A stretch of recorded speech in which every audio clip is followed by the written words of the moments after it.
Welcome to The Blueprint. My name is Ty. Today I'll be introducing a husband and wife team named Derek and Sonchi Blades. They're the owners of Alleyway Construction and Blades Capital. So today we'll be learning exactly how they build their houses, how they're able to make seller financing work, and just see everything that goes on behind the scenes. Stay tuned, let's go learn something. So I used to have a family business. It was a furniture store, and my landlord, where I rented my space from, he had hundreds of rental houses, and he was always telling me to go buy one rental. And so finally one day I went and I bought one rental house, I remodeled it, and I started getting the rent checks every month, and I was making like $300 a month on this one rental house, and that's what I normally made on like one mattress when I sold a mattress. And so when I got that first rent check, I closed the mattress store, I sold all my inventory, and I was just doing the math. Okay, I just need 10 rental houses, and I can make $3,000 a month, and that's all I would spend every month was about $3,000. So that was my freedom number, was $3,000 a month. So that's how I got started. Was I got pushed by I kind of had one mentor guy push me into buying one rental, and when I started seeing the cash flow, that's when I was hooked. I was like, I didn't do anything this month, and I made $300. I just need to do this 100 times. I need to do this over and over. I started in 2018, so it's been almost 10 years. I say 10 years because I think real estate's like dog years. If you do 1 year real estate, it's like 7 years in any other business. So it's getting up there to close to the 10-year mark. We've flipped maybe 150 houses. We've seller financed 200 houses. We've wholesaled hundreds and hundreds of houses. So a little bit of experience at this point. What are some of the things you enjoy doing in your spare time as hobbies and stuff? Like besides working? Yeah, besides working. Well, I really enjoy building the houses, so I wouldn't always call it work. I would say that there's times that maybe I shouldn't be designing a house or doing floor plans, but I like doing that stuff, so we go ahead. So even though you say not work, that's stuff that's like not the best use of my time, but I still enjoy it, so we do that. I wish I just walk in. I don't know. Think I just walk in? Nah, I think I knocked. Oh, thank God you didn't knock, dude. That's not Derek, is it? Oh, okay, perfect time. What's up? What's up, dude? What's up, dude? Nice to meet you in person. How's it going? Hey, how are you? Doing good. Sorry I'm a little bit late. We were at the Builder's First Source. You can see that bad boy right there. That's the money maker. So it's interesting. I bought this house a few years ago, and then this other house next door was one of my first houses. And then the lot in between them came up for sale through our outbound marketing. So we actually own all three right here in a row. But we sold this lot here in the middle to one of our investor partners. This is a house that we're kind of like helping do the build for. That's one thing we do, is we help investors build new construction investment properties. So we're here on site quite a bit, but the actual investors doing a lot with us too. So you guys are literally playing Monopoly. Isn't it like if you get 1, 2, 3, you get to raise Don't rents? tell this one. Yeah, we played Monopoly with our 10-year-old daughter, and she beat both of us bad. Hey, that means you're in good hands when it's time to retire, right? Yeah, she's the heir to the throne for sure. This was a normal city lot. We sent in the application, the permit request through the city, through MABCD. I'm a licensed contractor, so first thing you do is you do a site map. So you take your blueprint, you take the map of the actual lot that you want to build on. Mine looks pretty bad, but I draw a picture of the actual structure. I draw a picture of the setbacks. You need at least 6 feet on the sides for the city to have a little bit of clearance to get like a fire truck type stuff back there. So we did the site map, we submitted the application, they approved it. I think it was like $8,000 or $9,000 for the permit for this one, which includes like some water and some different permitting stuff. So they approved that pretty quick. So this project's actually only been going for about 3 weeks. And you can see we already have the concrete poured, the footing poured, the underground electric, the underground plumbing, and a lot of the framing. And it actually would be further along, but there's a little bit of some supply delays. So we got pushed out about a week. But you can see for 3 weeks it's pretty far along. Heck yeah. You mind if we walk through? Is it safe and everything? Yeah, let's walk it. The guys are on lunch right now. Perfect. And then I have 4 kids, so we play a lot of video games at the house. We go jump land. We go to the trampoline park. That's my kid's favorite thing to do. That's my favorite thing to do. So lots of just hanging out. We like to ride bikes. We like to go ride our four-wheelers. We like to do... Do you guys travel a lot? Yeah, so we travel a lot. So my wife's from Honduras, so we go down there every few months, see her family, go to the beach, go hiking in the rainforest, go out to the islands, go scuba diving. So that's our big vacation spot. We go to the Colorado, go snowboarding. Yeah, we like to travel as much as we can.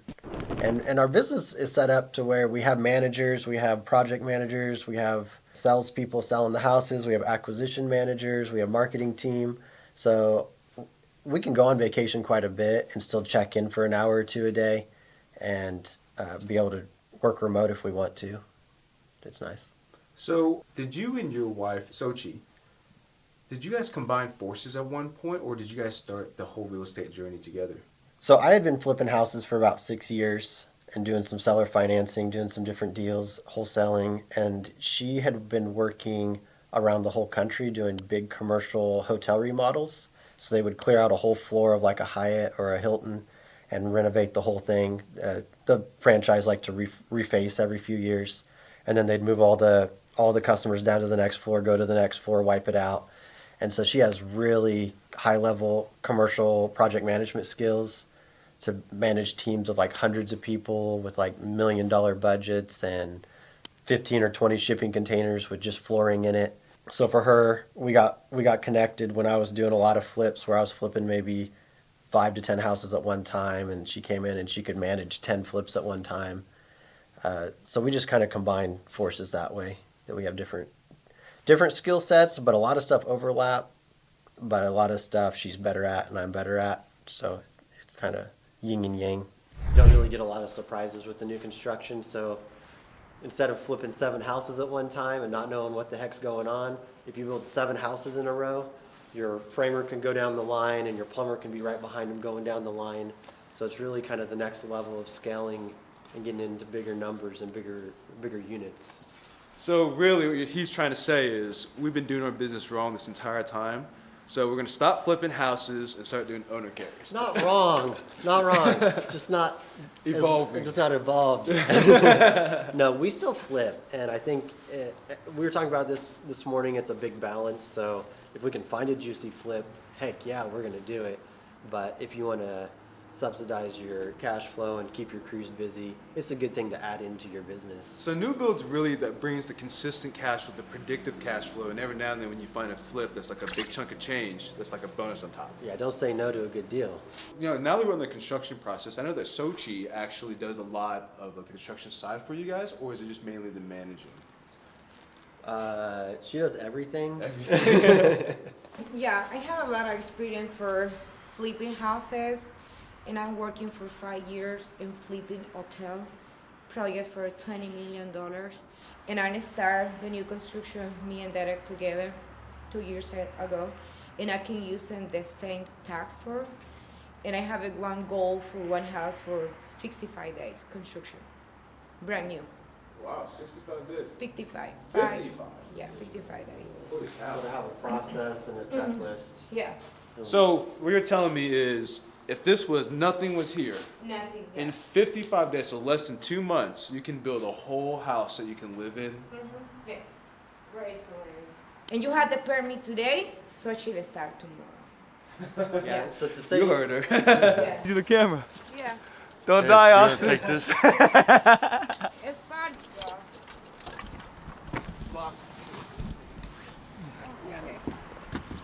hey, Bruce. Man, I should have bought a house.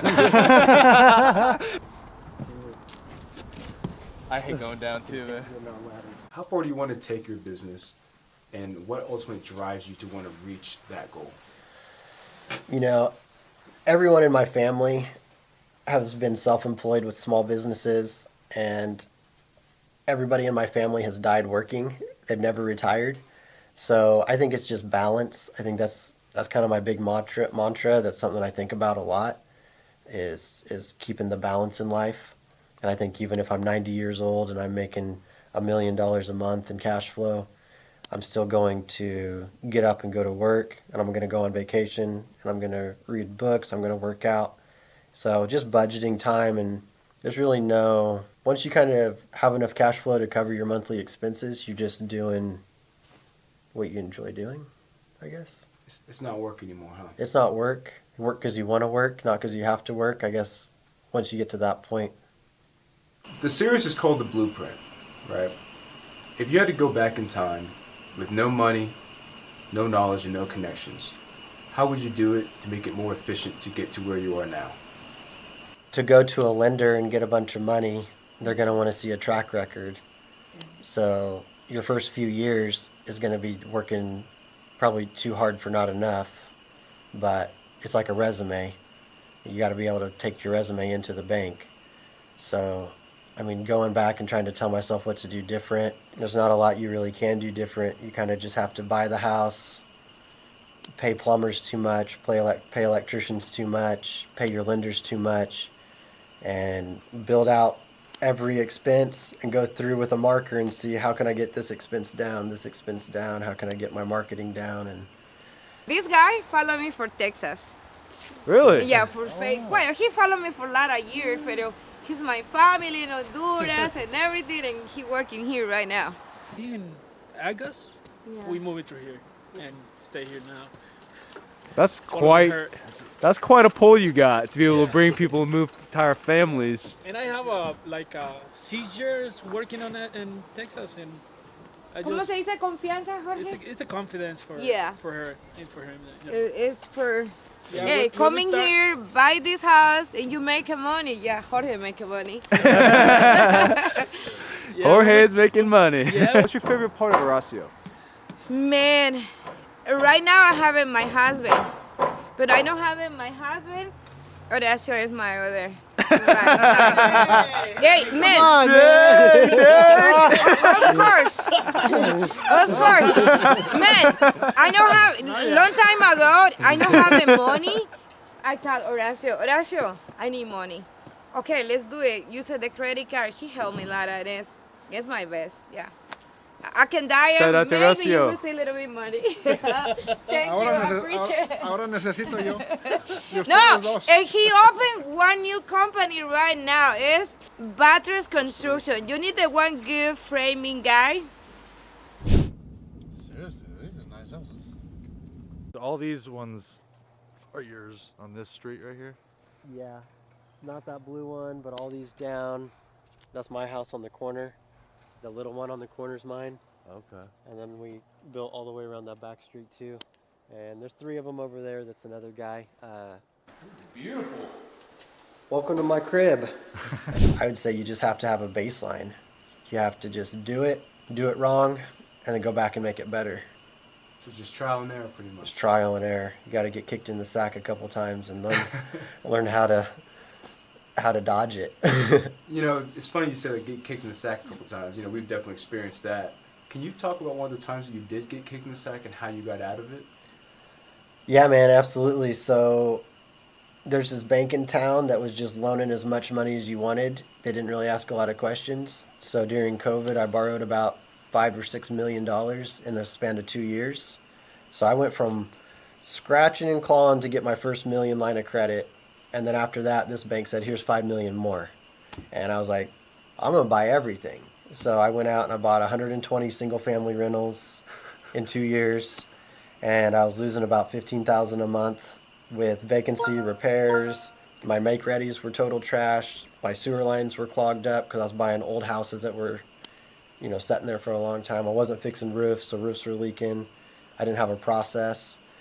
So pretty quickly I learned that my lender didn't care. They wanted their money every month, and I was losing money. So that was a big lesson for me, is just because someone shows up with $5 million and they say do whatever you want, that doesn't mean you should just do whatever you want. Stay profitable and stay lean.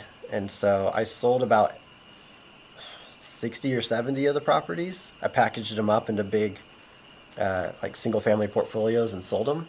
And the other 60 I turned over into seller finance. So that way I could quit dealing with vacancies, dealing with management, and dealing with repairs. And that's when I started cash flowing every month. And so that's where we really built our seller finance business, was through that big mistake of getting over leverage, buying trash, not really knowing how to manage a portfolio. Appreciate you giving Yeah. us an opportunity Yeah, to be man. here. So how we approve people is really based on income and no major red flags. So we check for foreclosures and bankruptcies and evictions. Those are going to be pretty big hurdles that we'll have to get over and really have to justify approving those. But most people don't have bankruptcies, foreclosures, and evictions, so that's not a big problem. And most of our buyers are really high income earners, but they are self-employed. So when you own a business, you want to get all those tax write-offs you can get. But when it comes to going to Wells Fargo or a credit union, and they say, well, okay, you had $1 million in income, but you wrote off your truck and you wrote off this and you wrote off that vacation, you didn't make any money. Well, for us, we understand it and we can justify the income. So for a lot of people that can't go to a bank because their tax returns don't look exactly the way a bank would put them into that approval box, we can still get them approved because we know they make the money. My wife and I have 15 million in commercial loans, and it's hard for us to get approved for a consumer loan for our own house. So everybody's in the same boat. If you have a lot of rental properties, you're going to understand. They want to claim your expenses against you, but they won't claim the income for you. We ran into that before. Is this new? I'm guessing. This is the Dave & Buster's for adults, baby. You get a first-class education on real estate, and then now we're gonna go to the casino, eat some food, and play some basketball. The lesson here is real estate's a gamble. We need to hang out with you guys more. Hey, little do you know, Ty's horrible at basketball. Oh, I say that.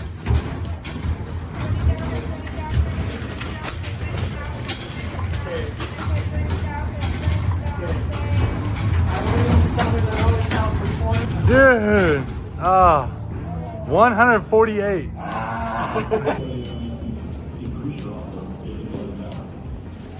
Thank you so much for watching. I hope Derek and Sonchi were able to provide you as much value as they provided us throughout the day. We had so much fun learning about their business, the ins and outs, and on top of that, it's pretty cool to go to Gillis and play some basketball afterwards. So we'll see you next time. Stay grinded.